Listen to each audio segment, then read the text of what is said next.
Good evening, everyone, and welcome to another edition of If You Smell What the Arch is Cooking.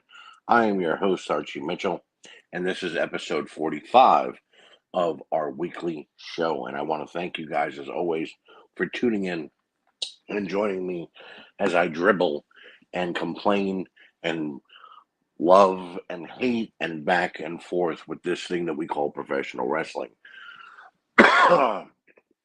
We are exactly 1 week away from WrestleMania, and we have got a lot going on the road to WrestleMania.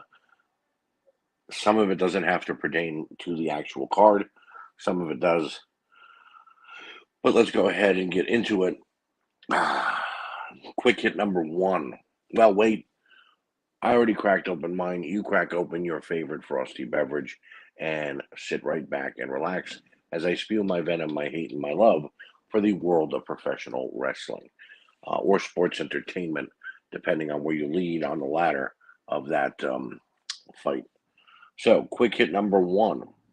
The Briscoe brothers won the NWA Crockett Cup this past weekend. Now, if you recall, last week I spoke about the Briscoes possibly not being able to be hired by AEW because Turner executives and others were holding it against Jay Briscoe for his homophobic slurs and downright, you know, paranoia of gay people. This was done many years ago.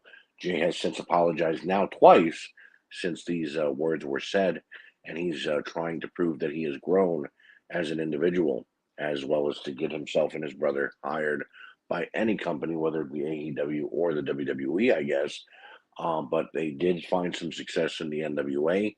Jay is looking to make things better, and I want to say that there is no tag team that I can honestly say that I have been watching since the very birth of their careers as it pertains to anyone else but the Briscoe brothers.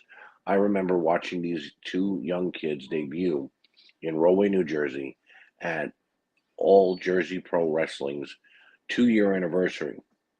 They debuted in a tag team match against Teddy Hart and Jack Evans. And let me tell you something, the high flying ability, the innovativeness, the downright daredevil style that I saw from these two young kids, Jay and Mark Briscoe, was unbelievable. And I said that day, yeah, they'll be hired. They'll be somewhere. And then I saw them pop up in Ring of Honor, New Japan, and I was like, yeah, they're there. They've made it to the top of these two companies. They've held these titles both in New Japan and Ring of Honor multiple times. Jay became the world heavyweight champion. Mark became the world television champion.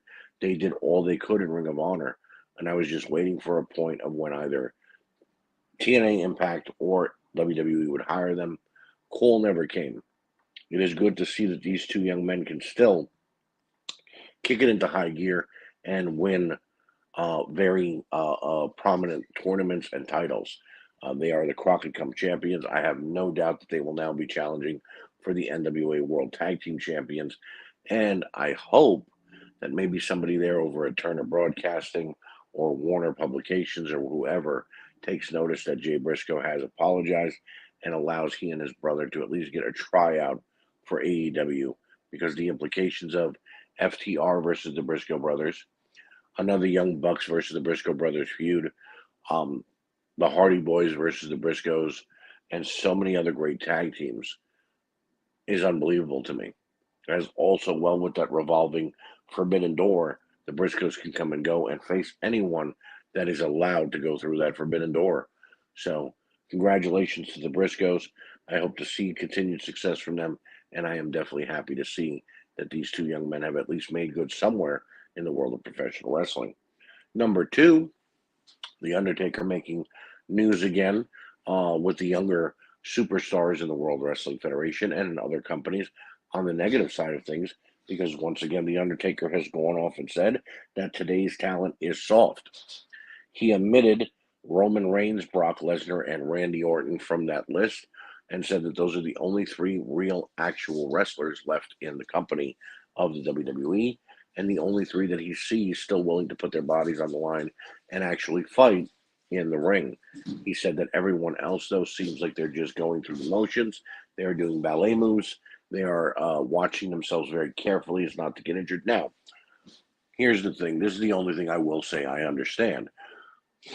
Watching yourself to get injured, that's a very big thing. Nobody wants to spend half of their career always injured. You look at a guy like Rey Mysterio, you look at a guy like Jeff Hardy, Daniel Bryan, Edge, they got injured early. They had to take so much time off. It hurt their careers. So I understand watching yourself not to get injured. But The Undertaker is right. And I've mentioned this on many a podcast before, both this one and the We Can't Wrestle podcast. You hear wrestlers like The Undertaker, like Scott Hall, rest in peace, like Kevin Nash, talking about going into a locker room on their first day when they first broke into the business. And when they did so, they saw guys like Harley Race, Ric Flair, Arn Anderson, and a bunch of other great older superstars playing poker with cigars in their mouth. Harley Race had a gun behind his chair in a holster, and it was just a grittier, older style. That's what the Undertaker means. Wrestlers are losing their grit and their stronger style. But quite a few wrestlers have come against the Undertaker and called him out, saying that now that he's retired, he should not be speaking about the younger talent because he's not going to be helping them any longer. Joey Janela cursed the Undertaker out. AJ Styles was pissed off. A bunch of guys went to Vince and bitched and moaned that how could the Undertaker be doing this? You know what? The Undertaker was there for over 30 years. The Undertaker took everything in stride, no matter what was done with his career, no matter how bad the outcome, no matter how great the outcome, he did what was asked of him. He is a legend. He is allowed to say what he wants. So I don't care if you're Joey Janela, AJ Styles, or any of the countless other superstars that are pissed at the Undertaker. He's allowed to say it, guys. And if the Undertaker's calling you soft, then maybe you need to look at yourself in the mirror a little stronger and see what's wrong. So, quick hit number 3, final one here today, and one that is again a bit of bad news. Last week we dealt with the passing of Scott Hall, R.I.P. bad guy. This week we deal with the Triple H's announcement a few days back that he is retiring from in-ring wrestling. He will never wrestle again, ladies and gentlemen. He will never get physical in the ring again. Apparently, a few months back, during an interview with Stephen A. Smith, with Stephanie McMahon by his side, as Triple H was speaking to Stephen, he began coughing and coughed up blood. And this was the beginning of his heart problems and why he's been off of TV, taken a lot of his power away to a certain extent, and why we haven't seen him on television or anywhere involved in the WWF. Triple H, just a couple of days ago, said that he was in heart failure, dealing with a lot of different problems, a lot of different issues, and all of those have left him with no choice but to retire from in-ring wrestling. Let me tell you something. Triple H has always been one of my favorites, whether he was a bad guy or a good guy, heel or face, telling me, let's get ready to suck it, or acting like a corporate sellout. It didn't matter. It didn't matter. The first look I ever got at Triple H was in WCW on an episode of Worldwide when Lord Steven Regal, William Regal, walked out with his new tag team partner, a blonde-haired, British-looking fellow by the name of Tara Rising. Let that stick for a second, folks.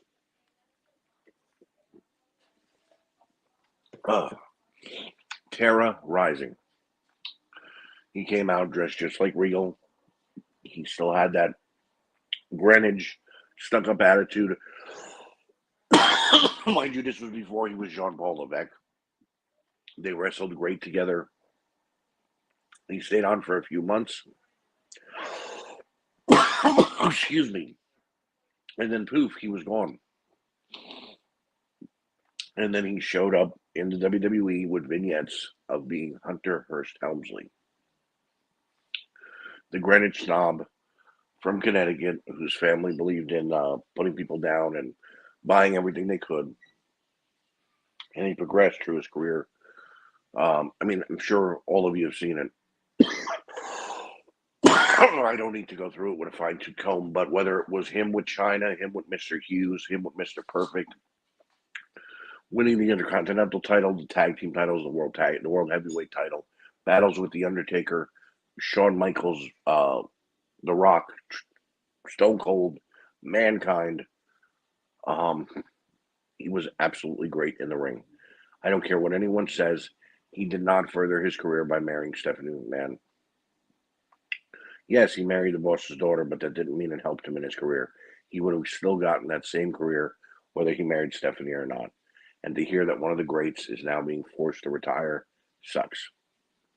So, with that being said, I would like to say to Triple H, thank you for all that you did in the ring, outside of the ring with NXT over the last few years, helping to keep the wrestling in sports entertainment, as your father-in-law so loves to call it, and helping to keep these young guys in jobs when you were around. I hope that you get better, and I hope that we at least see you back on TV in some sort of role in the very near future. So, with that being said, we move on to our first show review, NXT 2.0. We start off tonight's NXT by going straight to the ring. And if you've been listening to the show for a while, you know that this is my favorite way to start out a wrestling show. And we've got Roderick Strong taking on Sikoa. This was a physical contest, and both competitors fought as hard as possible. Sikoa showed a technical side and kept Roddy down with an armbar and headlock combo. Strong tried countless times to make a comeback, but the Samoan Savage wouldn't allow it. Sikoa hit his top rope splash and got the win in 11 minutes. A very good opening here by NXT. Backstage, Indy Hartwell and Parada bickered back and forth about last week and which couple was hotter together. This is getting a little cringy here, folks. I know we went through the whole Dexter and Indy thing, and that was great. It was funny. It was one hell of a ride to be on. We don't need to do this again now with a whole new set of people and still involving them. It's just getting kind of weird. Tony D'Angelo is then set to take on Dexter Lumis. Lumis uses mind games, but D'Angelo fought back with power and a huge belly-to-belly. Lumis cut Tony off and landed a frontward and sidewalk slam. D'Angelo made a comeback and went for his crowbar. Parada tried to stop him, but allowed a referee distraction, and when D'Angelo finally pulled on the crowbar hard enough, nailed Dexter in the head. Tony got the win in 8 minutes, and this was another solid matchup. And it told the story. It continued to progress. I was very happy with it. Post-match, D'Angelo called out Ciampa and was answered immediately. Tommaso took out Tony and let his opponent know that at Stand and Deliver, Ciampa will take Tony D out. Dolph Ziggler and Bobby Roode sent a message to Braun Breaker, and I hope Braun rips Bobby Roode apart later on tonight. We then go to Elektra Lopez taking on Fallon Henry. This one got off a little sloppy, but they're both still new in the ring, so it's okay. Elektra had control the entire match, but Henry tried and succeeded to get the upper hand and got a 2 count with a running bulldog. Lopez caught Fallon off guard, hit a unique-looking powerbomb, and picked up the win in 7 minutes. Not bad. Nothing great here, but not bad. It was a good women's match, and you don't usually hear me defend these women for being sloppy or botchy, but neither one of these girls have that much experience yet, so it's good to see that even though they started off sloppy, they were able to taper off and get into a better realm in the ring. Draco shows Zion that Joe Gacy continues to try to get him to join himself and Harlan. Zion says he has Draco's back if and when he needs it. And then we go to the ring for the match I was hoping for, Bobby Roode versus Braun Breaker. Early going, and Roode hit a breaker with a backdrop, neck breaker, and slam. Breaker had a spurt of a comeback, but Roode stayed on the youngster. Breaker hit a top rope Frankensteiner, and wow, let me tell you, this kid continues to show just how much of a Steiner he is. Doesn't matter about the stupid name. He continues to show his power and amazing ability. Roode would come back and hit his DDT, but Breaker kicked out. Roode tried for a splash, but Breaker countered and hit his power slam finisher to pick up the win in 15 minutes. This was absolutely awesome. Of course, Roode was going to have the upper hand most of the match because he's the veteran, but Braun Breaker showed off and definitely got the job done. Post-match, Ziggler took Breakker out with a super kick on the ramp and told the youngster he would never get the NXT title back for him. Backstage, Parada and Indy continue to bicker, but Parada says Duke Hudson can beat anyone. So Dexter draws an opponent, and apparently Duke will fight Walter, because I will not call him anything else in the future. Garrison Waller takes on A-Kid. The quickness of A-Kid was throwing Waller for a loop for the most part of this matchup. Sanga got in the way and tried to get Waller the advantage, but A-Kid battled back. A-Kid showed great transition from submission moves, and I thought he had Waller, but Waller hit a second rope Russian leg sweep and his rolling stunner to get the win in 8 minutes. NXT has definitely amped up the matches this week with time and precision. I'm liking this, and I'm very happy about it. I hope they continue on like this.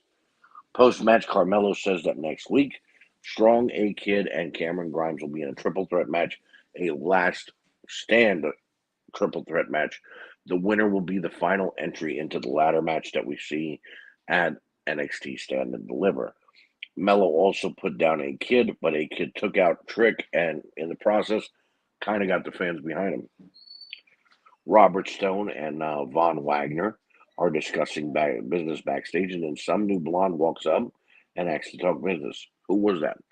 They never explained it. The Creed brothers going to take on the grizzled young veterans. Brutus and Julius made short work of Gibson and Drake. A couple of belly suplexes, a leg submission, and a double team move later, and the Creeds get the win in 4 minutes.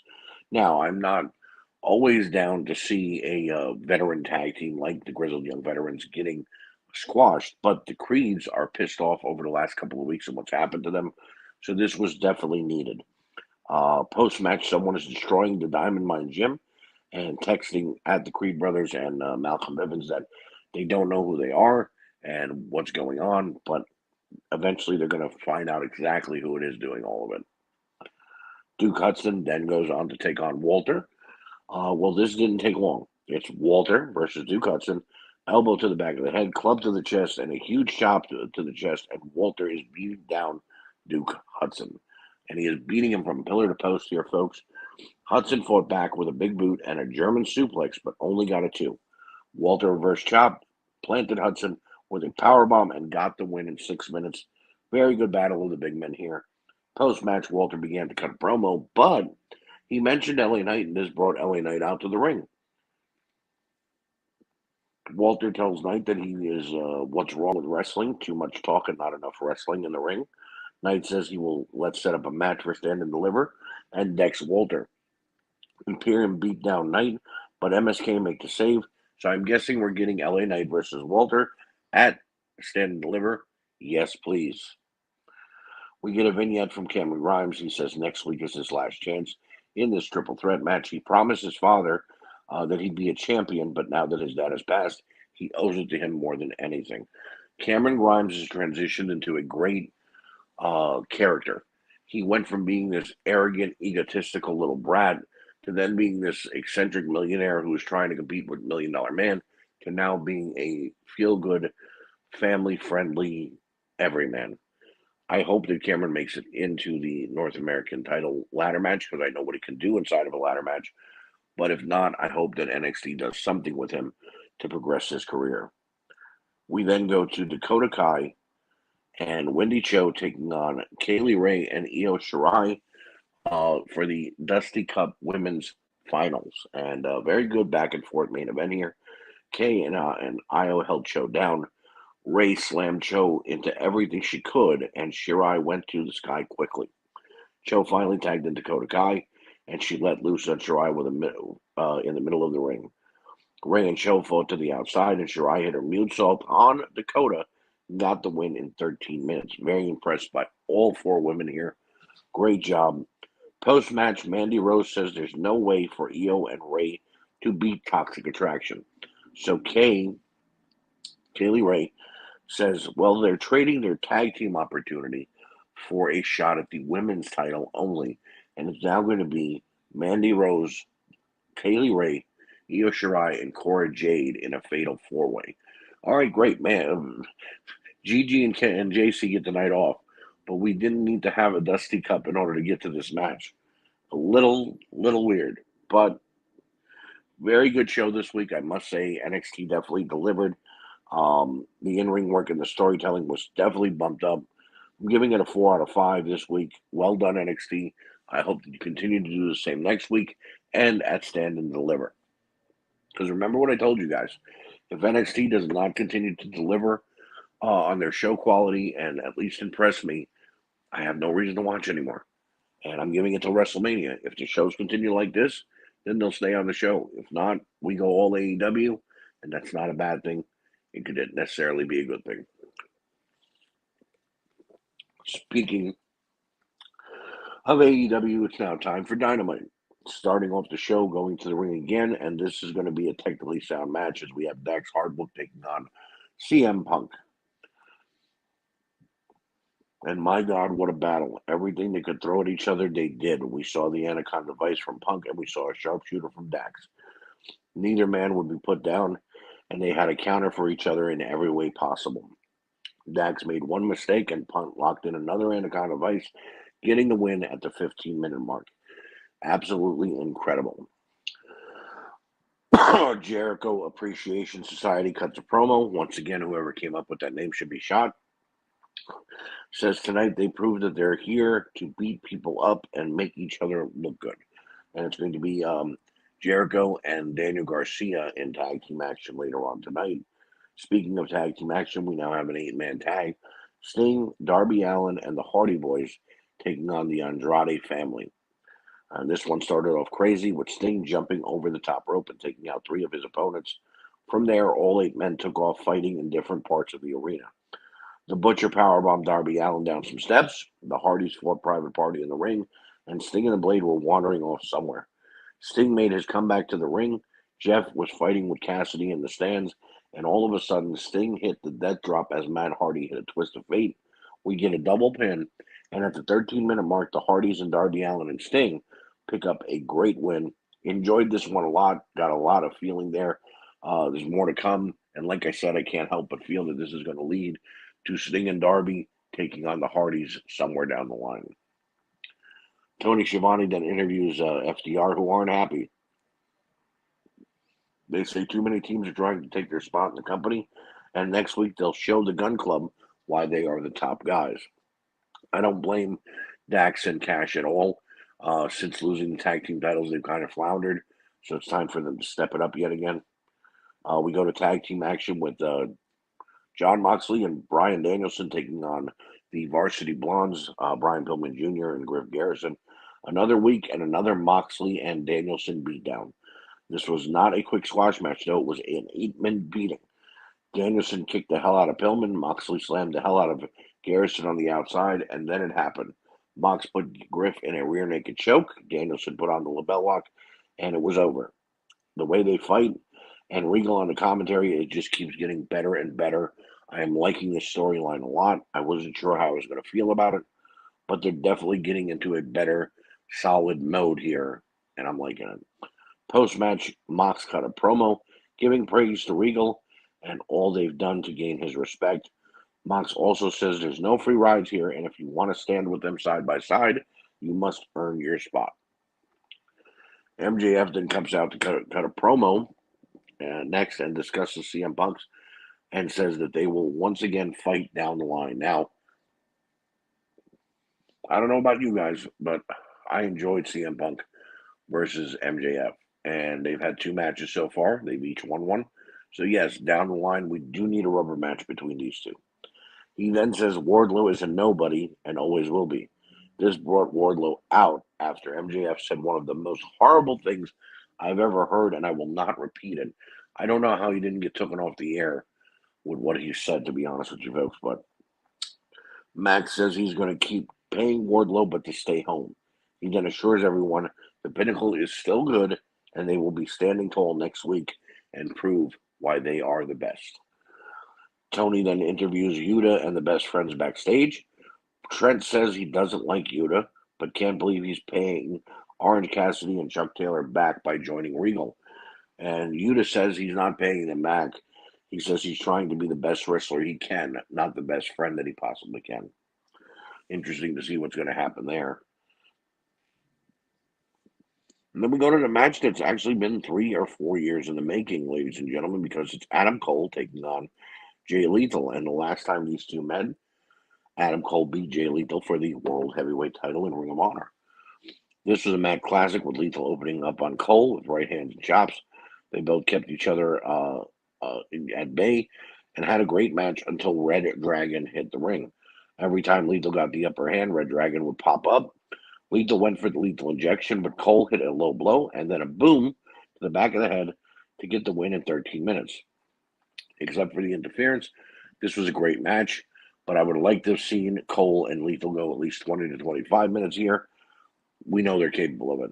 Post match, Adam Cole cuts a promo and says Page doesn't have the guts to face him. Well, Adam Page, the World Heavyweight Champion, hit the ring, whipped Cole and Red Dragon with his belt.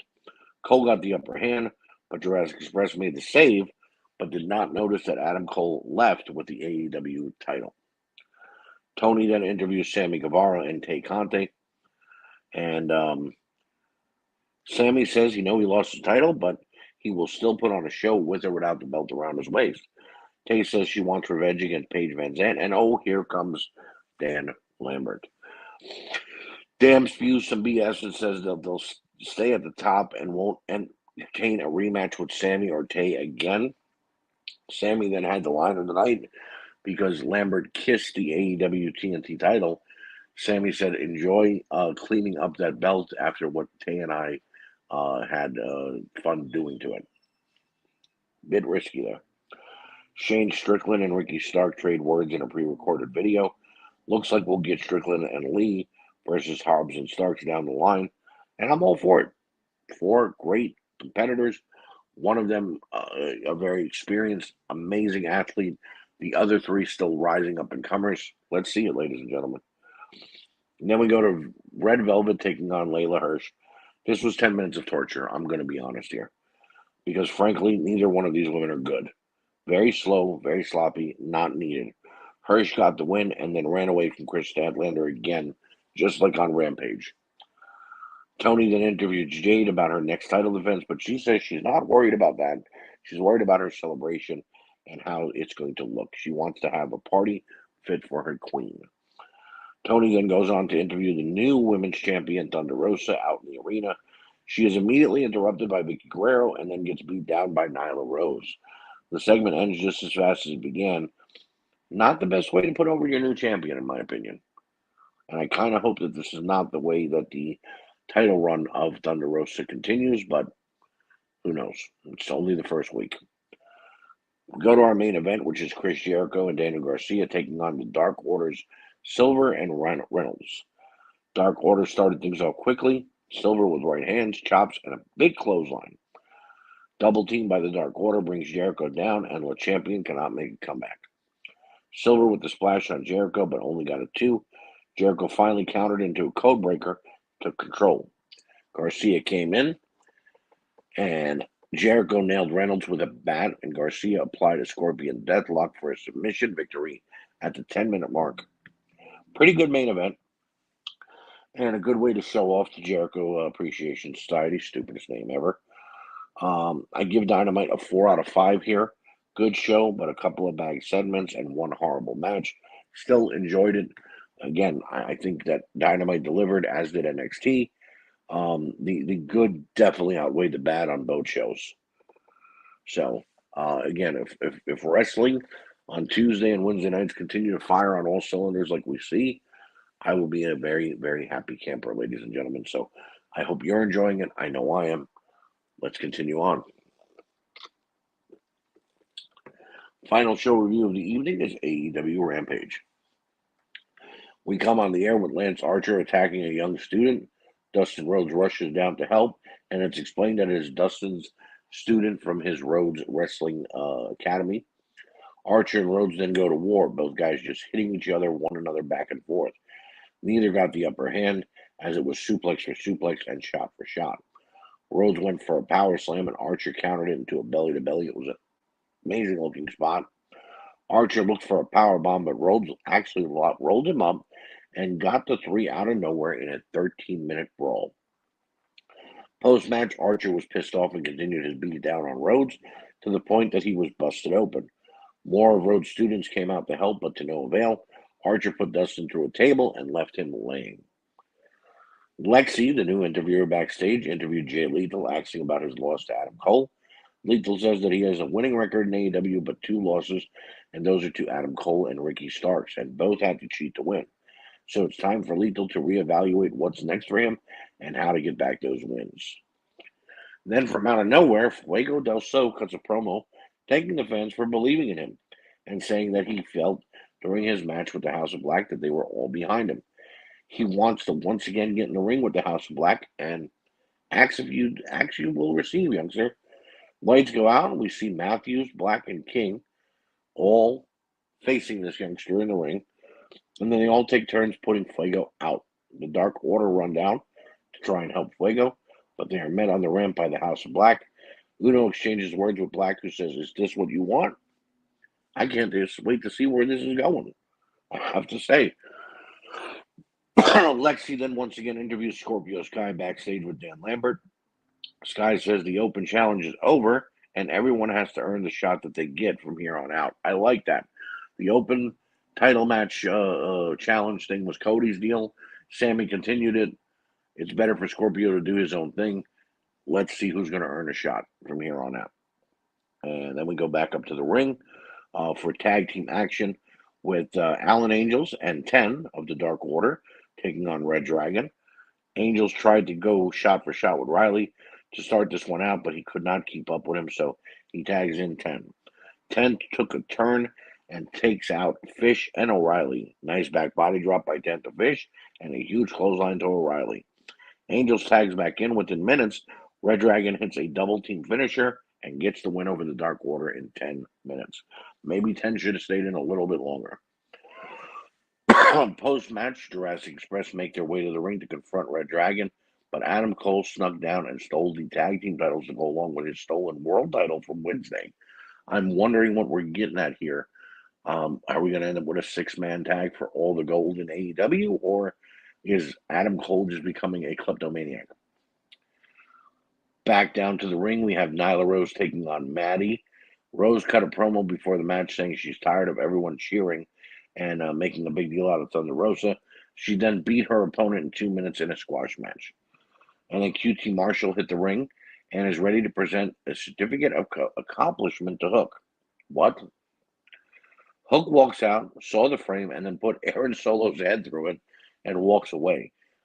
This was actually very funny as Danhausen walked out and tried to curse Hook. Hook just pretty much looked at him, turned away, and walked away. I'm really enjoying the way that they are building Hook here in AEW.